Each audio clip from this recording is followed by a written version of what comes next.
Good morning. I feel like I say that a lot. Does it bother anybody? I hope not, because I just like saying good morning to people. I don't know. I think sometimes we go through life and you go a whole week and never have anybody to say good morning to. And here every week I come in here and I have all you beautiful people to say good morning to. So I want to take advantage of it. So a couple of weeks ago we started this series, and it kind of revolves around this idea that we tend to put all of our energy into something, from the time that thing starts to the time it ends. And for example, I know this is kind of silly, but I've always enjoyed video games. I love them. I love playing games. I love fighting games. I love strategy games. I love role-playing video games where you are a character and you go through the entire story. And when I was in college, there was a game that was out called Legend of Zelda: The Ocarina of Time. And I see some of you laughing because you know exactly what game I'm talking about, and which makes me happy because you understand what I'm about to say. My roommates and I, we had this deal because we just all fell in love with this game. And so the deal was whoever got back to the dorm room first got dibs on the gaming system. And so we would just, you would see us, we'd all come out of class about the same time. And it was kind of like, some of the commercials that aired several years ago when kids all in the neighborhood decided they were going to go do the same thing, and they'd all be running down the sidewalk and stuff. So here you have these 19-year-old, 20-year-old adults who are so obsessed with this video game that they are sprinting down the sidewalks on either side of a one-lane highway to get back to the dorm room first. It was ridiculous. Like, I look back at it now and I'm like, oh my goodness, I am telling this story and they're going to understand more about me than they probably should. But it was funny because we would go back and we would all be like literally trying to tackle each other going up the stairs to get to the dorm room. And if you got to the dorm room first, whoever got the key in the door first, that was it. That was the thing. I am officially here before you because I had time to put my key in the door. And once you got inside, that was it. And if anybody interrupted you, they had to pay the penalty. And the penalty was they had to order pizza for everybody that happened to be there at the time, which means it could have been one large pizza, or if it was me, 3 large pizzas. But we were so obsessed with this game, and there was so many little side quests and side stories you could go through that when you finally beat it, you were like, and it was bad because it would suck you in. You would get in there and you would start playing, and before you knew it, 4 hours had gone by. And you were still running around in this imaginary desert trying to figure out what you were supposed to do next. And if you were really, really into it, you would go online and find a website that would walk you through what you were supposed to do next in the game so you could finally get through all the frustration of not knowing what to do.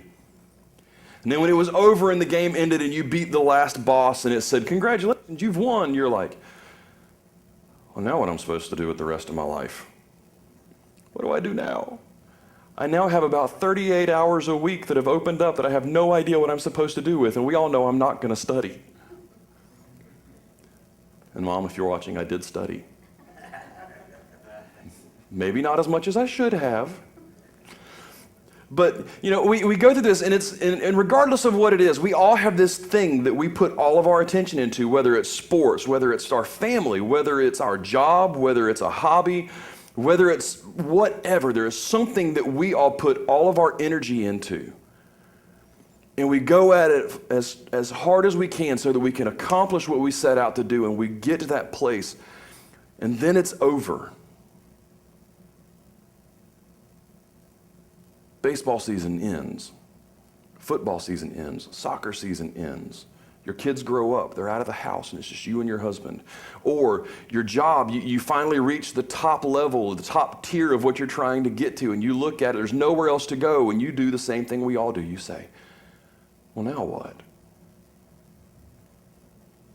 See, the story of Easter is the exact same thing. Here you have the apostles, the disciples, they followed Jesus everywhere he went. They literally walked with him from town to town to town for 3 years, trying to figure out what it looked like and who this guy really was, because he was different than anything they had ever experienced before in their life.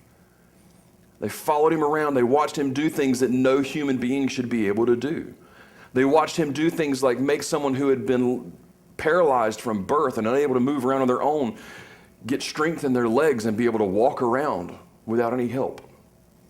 People who had been blind, all of a sudden, they've been blind their entire lives, now they can see. There were stories that they had listened to and heard of Roman royalty coming and saying, my kid is sick, and if you'll just come with me, I know they'll live. And him saying, I'll tell you what, no, I don't have to go with you. Go ahead and go home. Your kid's going to be okay. And then realizing that it happened. People who were outsiders, who were dealing with diseases and stuff that made them incapable of being in the city, Jesus healing them and making them well. They watched all these things unfold, and they watched all these things happen. And in the first week of this series, we realized, okay, Jesus, we go through the entire Easter story, and Jesus is crucified, he's dead, he's buried, and they're all sitting around in a room, looking at each other with this look on their face, going, now what? Now what do we do? Everything we built our lives on, everything we staked our entire reputations on is gone. It's over. So now what do we do?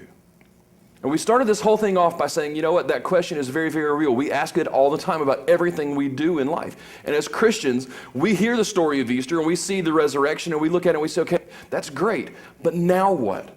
What am I supposed to be doing? I didn't live then. I don't live that. I'm not there. What am I supposed to do? And we realize that Jesus answered the question for us ahead of time. He knew what was going to happen. He knew it was coming. So the night that he was crucified, he had already started telling his followers what was going to happen. In fact, in John chapter 13, verses 34 to 35, he says this. He says, a new commandment I give you. I'm not going to just rehash one of these old ones that you already know. I'm not going to take something you've heard a million times. I'm going to give you a new commandment. And it's this, that you love one another. He says this, it's not something you've heard before. It's not something that anybody's ever come out with before and said, okay, here's the 10 commandments. Number 1, love each other. No. He says, I'm going to give you a new one that I want you to go through. He says that you love one another. And he follows it and says, just as I have loved you, you are to love one another.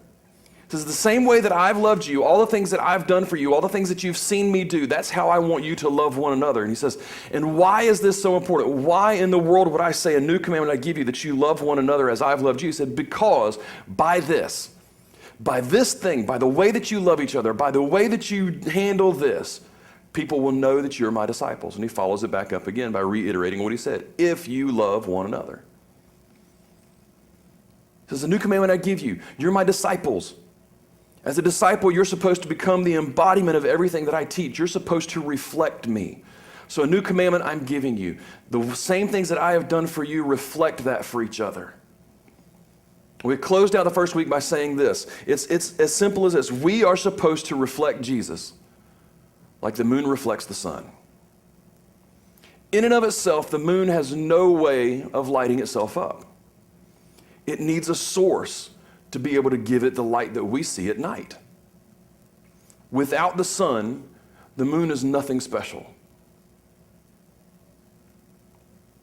I know that's kind of a weird thought to think of, but we talked about even beyond that. Well, what is that? Well, why is that important? Why is that such a big deal? Because when Jesus said, go, because I've been given authority here on earth and in heaven, I want you to go and I want you to make more disciples, teaching them to obey everything that I've taught you. Well, the problem is this. You can't go out and manufacture disciples. You can't make people want to do things. You can't make them want to change. That's why he said, they will know you're my disciples because if you will love each other the way that I've loved you. If you reflect me, they will want to be disciples. So now what? What are you supposed to do now? And I know it's coming to an end, son. You're going to ask this question. What do we do now? Here's what you do. Reflect me just like the moon reflects the sun. And people will be drawn to you because they will see something different. We say, okay, great. All right, I get it. It's supposed to reflect Jesus like the moon reflects the sun. Which leads us to the inevitable question of, I understand, so say it with me. Now what? I get it. I understand. I know what I'm supposed to do, but now what? What do I do with that? How am I supposed to do that? I don't understand it. How do we pull this off? How do we pull off reflecting Jesus? How do we pull off This thing where people are drawn to us the way that they were drawn to Jesus in the beginning of his ministry and even in the middle, because I don't see that happening a lot. So how do we do it? What does it look like? Well, there's a few sayings that we have in our life, okay? And it all starts with this idea of now we have to set off into a new beginning. Okay, Jesus is gone, Jesus is dead, he's been crucified, he's resurrected, and for us, he's ascended to heaven and he's not coming back until everything is said and done. So for us, we're at a place now where we say, okay, well, if I'm supposed to have a new beginning, how do I do this? What is it supposed to look like? What am I supposed to do? Well, we have these sayings. Things like, clothes make the man, and dress for success. And dress for the job that you want, not the job you have. The inevitable question for that is, what in the world does that have to do with anything? What does that have to do with Jesus? Well, it's pretty simple. Colossians chapter 3, verse 12 says this, okay? This is in the ESV. It says, put on then, as God's chosen ones. Okay, now let me explain this, okay? What this means as God's chosen ones, the ones who he has chosen to send out into the world to make an impact for him, as the ones that God has said, now, you are the ones who are going to be my mouthpiece. You are the ones who are going to be my image bearers. You are going to be the ones that go out and show people who I am and tell them about me. As God's chosen ones, holy and beloved. He follows it up and says, put on these things: compassionate hearts, kindness, humility, meekness, and patience. All of these things paint a picture. There's a word that he uses here. In this translation, you see the words put on, okay? In the original Greek that's there, it's the word enduo, which means to clothe. Kind of puts a little bit different spin on it. Clothe yourselves as God's chosen people, holy and beloved, with compassionate hearts, kindness, humility, meekness, and patience. Let me ask you this. When you get dressed in the morning, how many of you just throw on your clothes, look at yourself in the mirror, and go, all right, I'm good, and then you strip naked and walk out the door? Anybody? I didn't think so. This is the idea. When you clothe yourself, you get dressed, you put the clothes on that you wear. Listen, one of the biggest issues that I had growing up was what I was going to wear on the first day of school. Because I wanted to dress to impress. I wanted to walk into class that day and I wanted people to see what I was wearing and go, now that is someone I could be a friend with. That is someone that's got it together and is not quite as cool as he thinks he is, but he's, yeah. But we all did it. Like when we were growing up, unless you went to a private school that had uniforms, you went to school. You got right there leading up to this first day of school, you went, got to find my best outfit, got to make sure my hair's just right, got to make sure that I have just the right cologne, got to make sure that I have my car all nice and washed and detailed if you're old enough to drive. And you get there, and even, we would never really admit it, but even when you show up to work for the first day, you put on, you go through and you dig through, you're like, does that look like it? Yeah, they'll like that, okay. But we go through this all the time. It should be no different. Absolutely no different when it comes to our faith.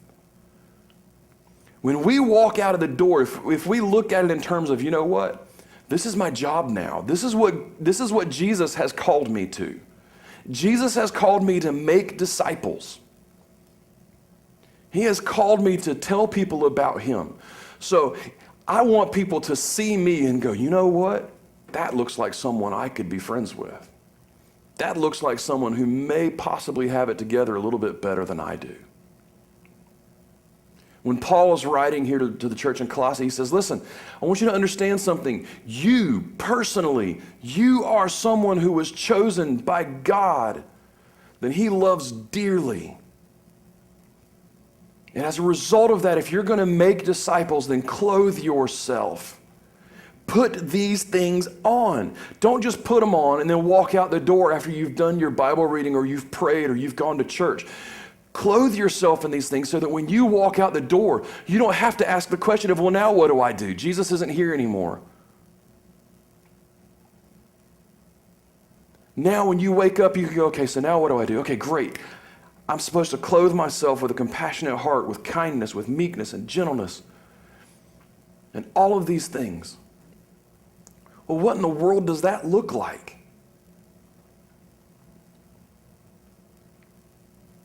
We think of ourselves, we look and say, well, you know what, I'm a kind person. I am. I don't go out and beat up people.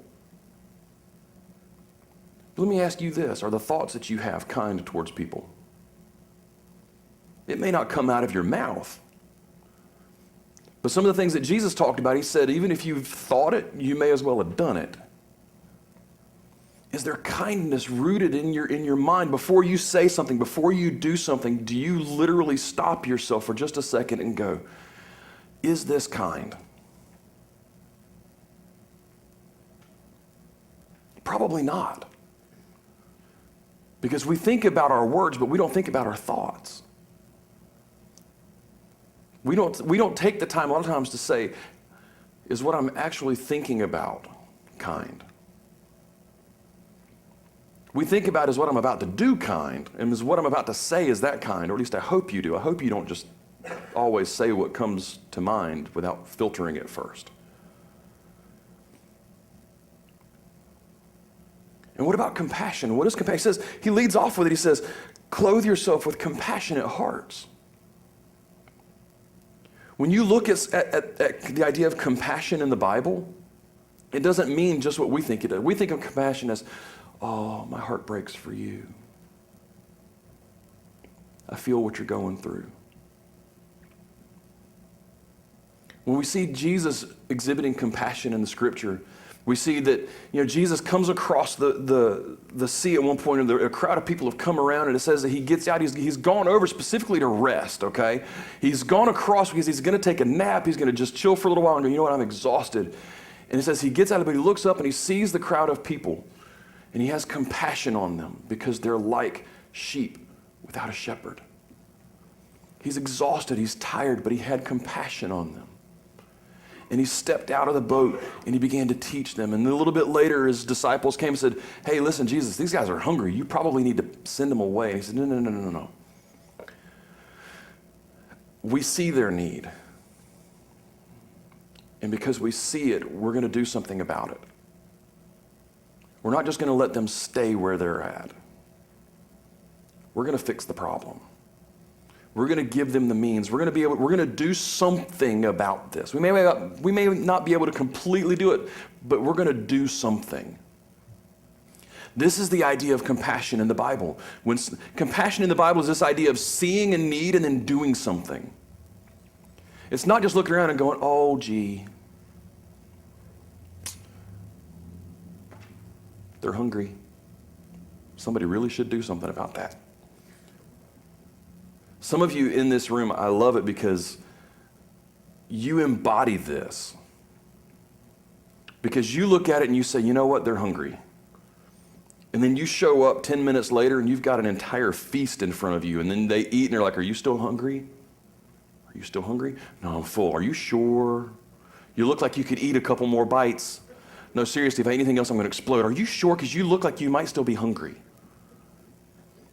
A compassionate heart is the heart that sees a need and then says, you know what, I have the ability to help there. It's not a forceful thing. It's not something where you take it and you shove it down somebody's throat. It's the idea of, you know what, they're hungry. I can cook. I have extra food. Listen, why don't you guys come and eat with us? Or just showing up and saying, you know what, I see that there's this need here. How can I help? What can I do? For so long, the church has been seen as something that we see a need and then we complain that nobody is fixing the need.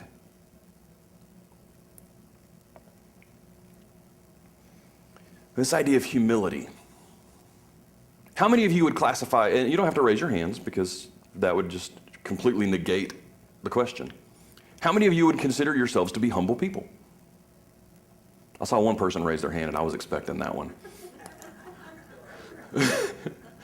But how many of you would consider yourselves to be humble people? Most of us probably would, but do you really understand what humility really is? See, we think of humility in terms, because we've seen it over and over again, humility is thinking of yourself as less than somebody else. And that's only part of it. This real idea of humility is thinking of someone as better than you, but in a way where you actually get up underneath them and you push them higher. That's humility. Humility isn't this thing, we think of it in church world, it's like this, okay? Let's be honest. Somebody comes up and says, man, that was a great sermon. Oh, it's not me, it's Jesus. That's what we call false humility. Someone sings a song on a Sunday morning, the worship band just knocks out of the park, and you go, man, you guys sounded great. Oh, thank you so much. It's all for Jesus. That's false humility. That's not real humility. Yes, you can be humble and still be proud of what you've done and what you've been used to do. But humility in this sense is when you look at someone and you say, you know what? I could probably do this and do it like that, and they're struggling with it. So you know what? I'm going to come over, I'm going to come alongside of them, and I'm going to help elevate them. That's what biblical humility is. You come alongside and you grab them by the belt loop and you drag them with you and say, you know what, you can do this. You're going to get better, and then you push them higher. This is why it's so hard sometimes for people in church world to work in the public sector. Because we see it and we go, oh my gosh, I can just do this so much faster. And then we progress and we progress and we progress and we progress. But then there are other people who could progress just as fast, but no one took the time to say, you're better than this. And then tried to actually lift them up. This is what Paul meant when Jesus and Paul both, when they would say, listen, think of others more highly than yourself. Look past what you're capable of doing and look to see what the potential in somebody else is. And elevate them to help them reach that potential. That is humility. What about this idea of meekness? Meekness is gentleness, okay? It's this idea of being gentle. Meekness and patience kind of go hand in hand, this idea of being gentle and patient. Gentleness is the ability to be able to look at someone and say, you know what, man, you have made a real mess of things. But not grind it into them. Gentleness is the ability to say, oh my gosh, I'm so sorry. This is a really terrible situation. Let's talk. Let's work through this. Let's work together and get through this. Which 9 times out of 10 is going to take amazing amounts of patience. Do you know why all of these things are grouped together in this passage? Jerry, if you will, pull that scripture back up, verse 12. Compassionate hearts, kindness, humility, meekness, and patience. Do you know why all of those things are grouped together? It's because you can't have one without the other. If you don't have patience, there's no way you can be gentle with people. And if you are not gentle with people, it's impossible for you to be able to elevate them from where they are. You'll never think of them as greater than yourself. If you're not patient with them and you're not gentle and you're not willing to elevate them, you will never, ever, ever, ever have kindness in your heart to the point to where you will see a need and be willing to meet it. It's just not possible. Think of the times that you have seen a need and you went, oh, I guess I should go do that. Did it ever make a difference in somebody's life? Not a lasting one. Every bit of difference that Jesus made in somebody's life was a difference that changed them on a fundamental level. Every single one of these things, every single one of these is one of the fruits of the Spirit. Jesus said, I'm the vine, you are the branches. If you will remain in me, if you will stay connected to me, then you'll bear fruit. You can't take a cutting off of a vine and leave it by itself with no nourishment, no way to root, no way to grow, and it began to bear fruit. It won't happen. It's impossible. Now, personally, I believe that there are two reasons why this is the way that it is and why Jesus says, listen, I'm the vine, you're the branches. One is this. The things that we clothe ourselves with speaks volumes about us. The things that we show people day in and day out on a consistent level speaks volumes about who we are on a fundamental level. Every single one of these things, even though they're fruit, they combine thoughts and actions and attitudes. Because true compassion, true kindness, true humility, true gentleness, true patience has to start with a thought. You have to be willing to think about other people first. And then when you think about those people, you have to put it in action. And if it stops there, nothing really happens, but it's the attitude that you do it with that makes all the difference in the world.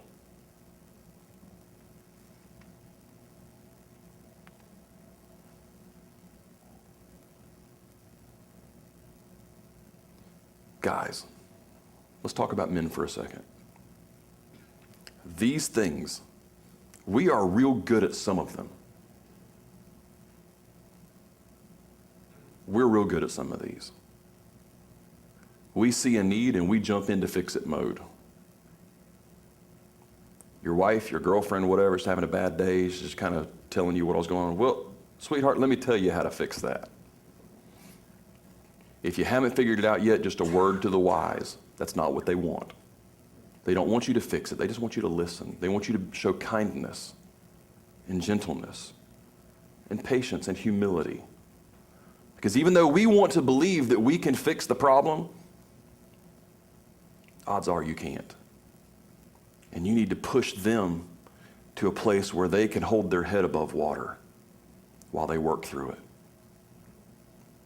But that is so difficult for us. It's hard for us to do any of that.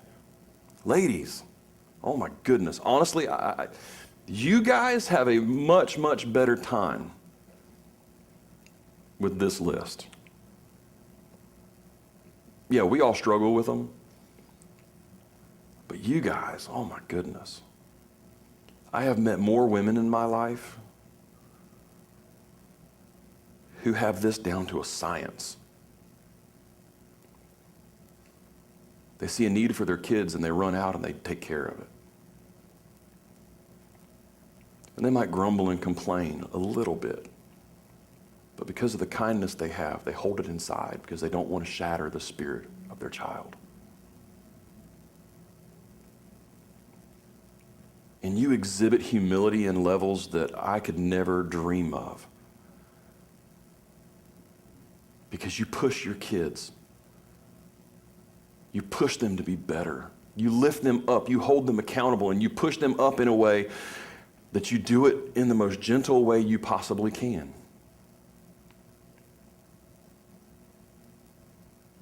And the levels of patience that I've seen some of you show to your kids and to the people that come alongside of you and say, my mom's not here, but I need some advice. The amount of patience and gentleness that I've watched some of you show is mind-boggling. Do you know why that is? It's because when God created man, he looked at man and said, he's going to mess this up. It is not good for him to have to do all this by himself. But just like he made man in his image, he made you in his image too. And he gave you all of those aspects of his personality. His compassion, his gentleness, his humility, his patience, and his kindness. And without you guys in our world, every single one of us would be looking at ourselves going, now what do I do? See, the reason that Paul writes these things is simple. And it's this. All those things are based out of this idea of loving each other the way that Jesus loved us. And the way that we love is a reflection of our heart. The way that we love the people around us is not just a reflection of Jesus. It's a reflection of the condition of our heart. If our heart is not reflecting Jesus, there is no way that you can truly live out these things. You may be able to do it for a little while, but you'll wear yourself out. That's why Jesus says, I am the vine. I am the thing that brings nourishment and energy. I am the thing that will help you to keep going when you feel like you can't go on anymore. If you will stay connected to me, all the things that I gave you, the ability to bear the types of fruit that I have placed in you, will begin to bloom and grow and blossom. And when those fruit grow and we begin to share that fruit with other people, we begin to nourish their lives in a way that makes them want to keep coming back. Have you ever found an apple tree that you just ate an apple off of and went, oh my goodness, that was amazing. I'm never going to eat one again? No. If you bite into an apple and you go, wow, that was a Fuji apple and that was really good. It was really juicy and sweet. That's my new favorite apple.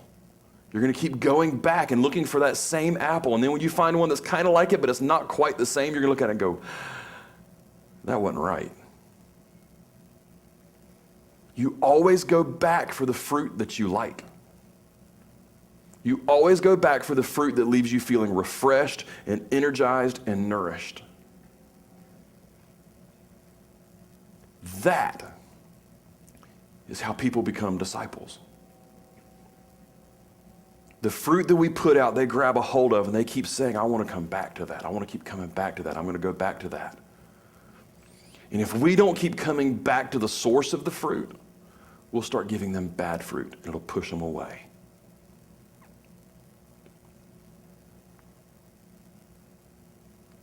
Jesus is such an amazing wellspring. He's a source of living water. He's a source of every bit of nourishment we could ever need in our lives. I am where I am today, primarily because my mom lived out every single one of these things in my life. And she stayed connected to Jesus in a way that it made me want to keep coming back.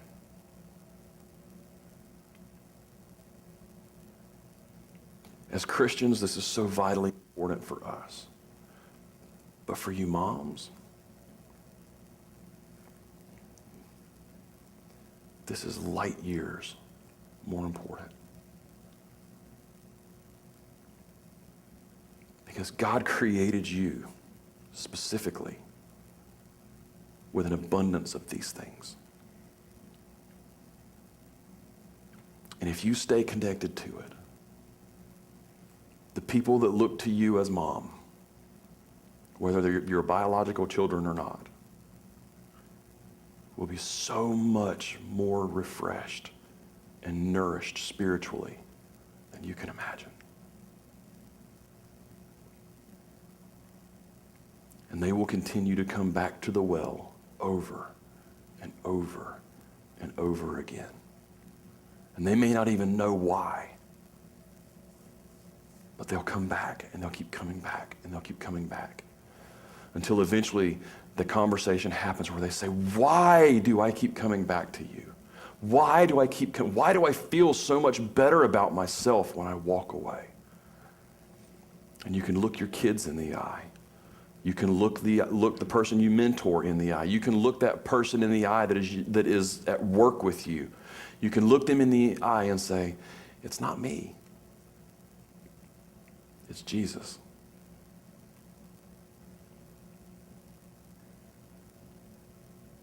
And it will make all the difference in the world.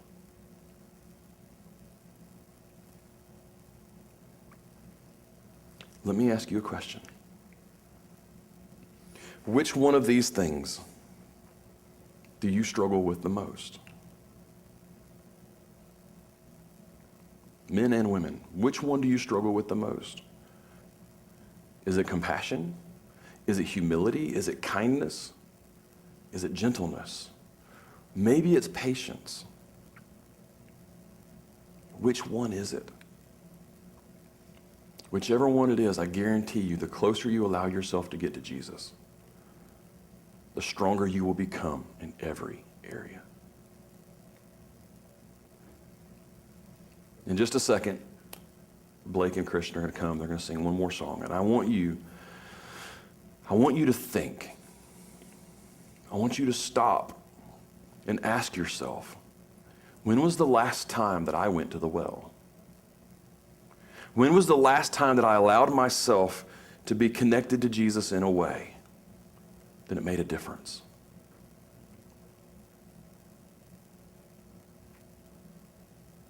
And if the answer is, I don't know, use that as a springboard to start brand new and see what begins to happen in the lives of every person around you. Because when we begin to reflect Jesus the way that the moon reflects the sun, it affects the way we love. And the way we love becomes a reflection of our heart. Father, thank you for loving us and for creating us in such a way that we honestly can tap into these things and show people who you are. And honestly, I am so unbelievably grateful that you didn't give me all of these.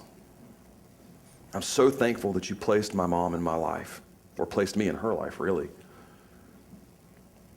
And that she stayed connected to you in a way that allowed her to love me the way that you love me.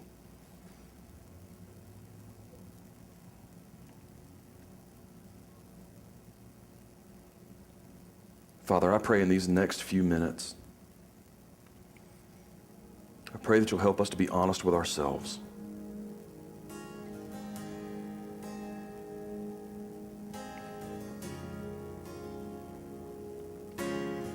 And I pray that starting today,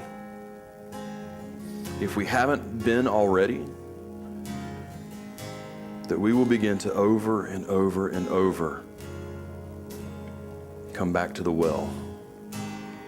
In Jesus' name, amen.